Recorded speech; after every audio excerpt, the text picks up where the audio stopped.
യെഹെസ്കേൽ പ്രവാചകന്റെ പുസ്തകം അധ്യായം 2.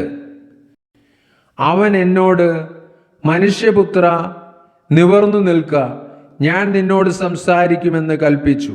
അവൻ എന്നോട് സംസാരിച്ചപ്പോൾ ആത്മാവ് എന്നിൽ വന്ന് എന്നെ നിവർന്നു നിൽക്കുമാറാക്കി. അവൻ എന്നോട് സംസാരിക്കുന്നത് ഞാൻ കേട്ടു. അവൻ എന്നോട് അരുളി ചെയ്തത്, മനുഷ്യപുത്ര, എന്നോട് മത്സരിച്ചിരിക്കുന്ന മത്സരികളായ ഇസ്രായേൽ മക്കളുടെ അടുക്കൽ ഞാൻ നിന്നെ അയക്കുന്നു. അവരും അവരുടെ പിതാക്കന്മാരും ഇന്നുവരെ എന്നോട് അതിക്രമം ചെയ്തിരിക്കുന്നു. മക്കളോ ധാർഷ്ട്യവും ദുശാഠ്യവും ഉള്ളവരത്രേ. അവരുടെ അടുക്കലാകുന്നു ഞാൻ നിന്നെ അയക്കുന്നത്. യഹോവയായ കർത്താവ് ഇപ്രകാരം അരുളി ചെയ്യുന്നു എന്ന് നീ അവരോട് പറയണം. കേട്ടാലും കേൾക്കാഞ്ഞാലും അവർ മത്സരഗ്രഹമല്ലോ. തങ്ങളുടെ ഇടയിൽ ഒരു പ്രവാചകൻ ഉണ്ടായിരുന്നു എന്ന് അവർ അറിയണം. നീയോ മനുഷ്യപുത്ര, അവരെ പേടിക്കരുത്.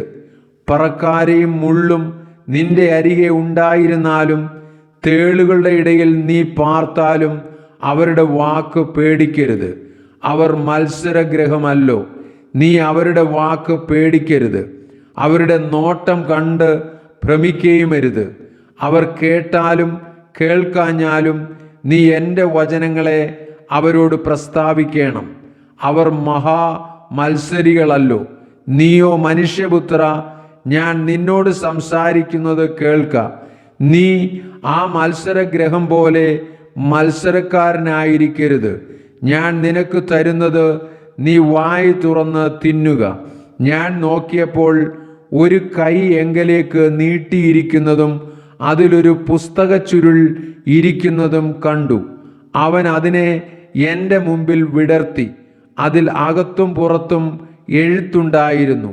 വിലാപങ്ങളും സങ്കടവും കഷ്ടവും അതിൽ എഴുതിയിരുന്നു.